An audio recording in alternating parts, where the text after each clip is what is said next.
ถ้าเองรู้ว่ากูเป็นใครแล้วเองจะหนาวชื่อเก้าถงฮะฮะเขาได้เตะไปแล้วเนี่ยยังมีได้คนยังประทันเตะเอ้าสบายดีที่อย่างเนาะถามซื้อกันแม่ฮะพี่ตูมาได้แต่เนาะโอ้มาได้เซ็กของนี่เลยโอ้แถวบ้านเอฟซีบ้านเดียวกันบ้านเดียวกันโอ้บ้านเดียวกันมีคน ใส่กองจักคนไม่น่ามาพอมีเนาะทุกมีข้อมูลที่นี่เลยมาเตียมันนี่มวนดีมีปัญหาเรื่องมาเตะบานนั่นกันนี้น่าเขาจะประตูนี่10 ประตูสุดยอดเลยเข้าทันทีเลยนี่ยิงบานเข้าเยอะยังเข้าอ่ะยิงเข้าเยอะยากเหรอที่เราจะได้ประตูนี่ได้ชิดเลยโอ้สุดยอดเลยมาทำกันที่นี่บ้านเดียวกันนะเสร็จสมบูรณ์แก้ประตูดีนี่แปดเลยเตะนี่เนาะมอนใจมอนบอกยอดม้วนหลายนี่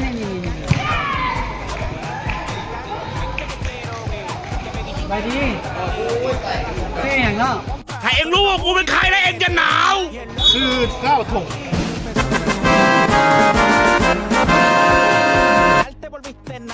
ฮะฮะเข้าถุงรู้สึกว่ามึนหน่อยเพราะว่ามึนจะประตูจะรักษาประตูแล้วจะมีเตะบาดทำลายประตูแล้วเสียประตูเอาจาก11ไอ้ปั๊บปัก10เลยนี่10เลยชื่ออย่างนี้โอ้คนเราไปมาน้ำกันวันนี้บ้านเดียวกันอันนี้ทงอันนี้ซื้อไงอันนี้เรื่อง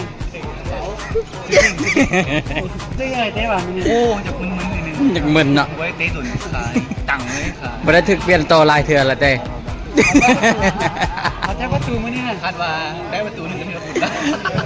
ปั๊บปัก10เลยเนี่ยเอาซึกว่าจังได๋นี่เตะบาดมันนี่ FC เจ็บหน่อยที่เรื่องนี้ที่หนึ่งแมมี่ทีเอาเอ็นเนาะทีมน้องเองจะได้หมอกเฟซแซมบอกเฟซแซมบอกเฮ้ยมีฮู้แต่แซมเนี่ยเดี๋ยวขึ้นโฮมให้เบิ่งโอ้ทางนั้นเข้าแล้วสัมภาษณ์ผู้หญิงเสาโถ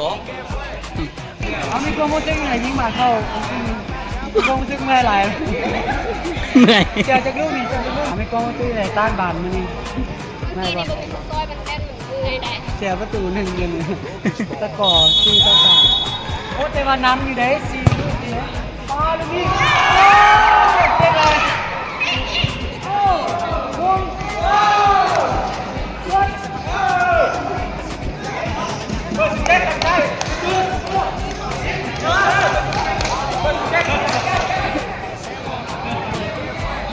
มาเบิ่งกองเชียร์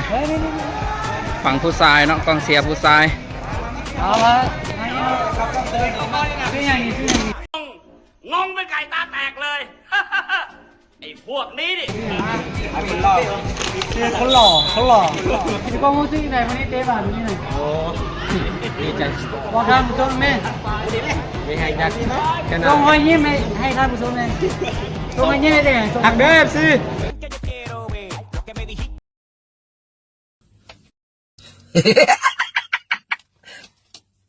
ตาลุก sorry เจ้าเจ้าประตูมันนี่น่ะ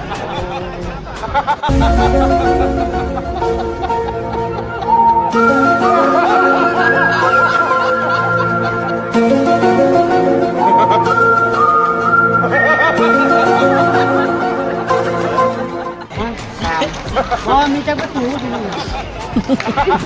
มีจักประตูซองปั๊บบัก10เลยเนี่ยยิงถามข้อมูลซื้อดูกล่องเสีย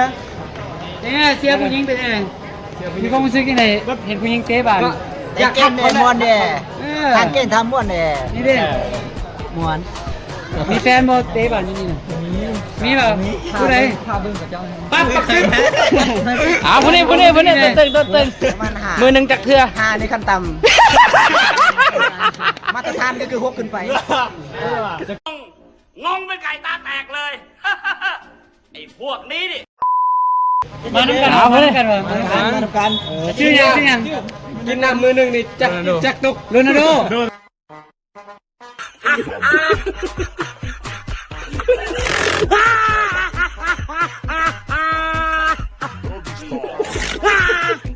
โอ้โรนัลโดโดมาซื้อตัวหนึ่งอันนี้ซื้ออย่างนี้มีความรู้สึกเลยเสียกองเสียทีมผู้หญิงนี่ความรู้สึกเลยมีทีมผู้หญิงนี่เสียมีแฟนบ่อยู่ในนี้บ่มีเหรอโซดาต่อมีความรู้สึกเดะกวนมีความรู้สึกเดะมื้อนี้เสียผู้สาวเตะบอล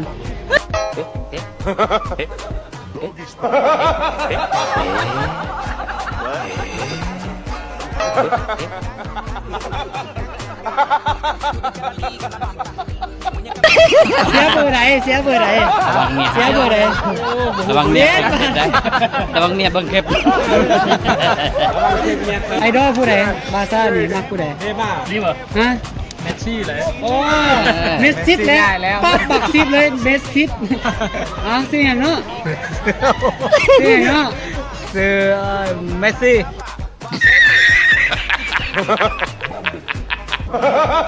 You serious? โอ้ซื้อเมสซี่ หลายได้ เป็นไอดอลเคยเด่น และไอดอลกัน วันนี้เสียไงผู้หญิงเจ๊บ่าวันนี้เสียดีเลยเสื้อขาวกับเสื้อดำ เบิ่งก่อนเอาผ่านก่อนเบิ่งก่อน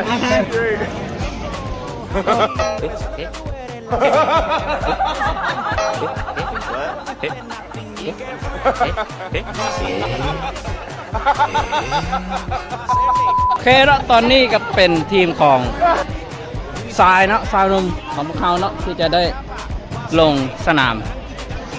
หลังจากผู้หญิงได้คะแนน4-3เนาะต่อมาก็แมนทีมผู้ทรายเนาะโอเคเป็นยังไงนี่มาได้สาย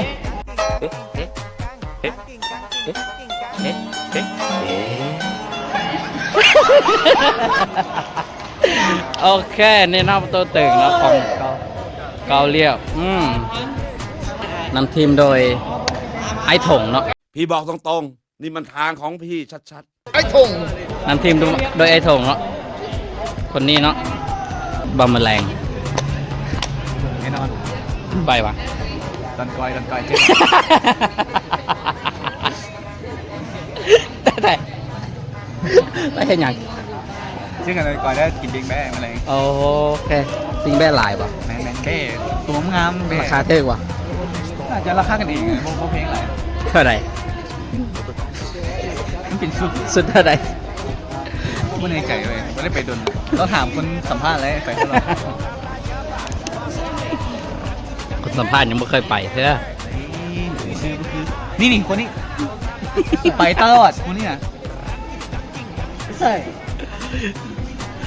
ติงแบ่ติงแบ่นะ Doggy style.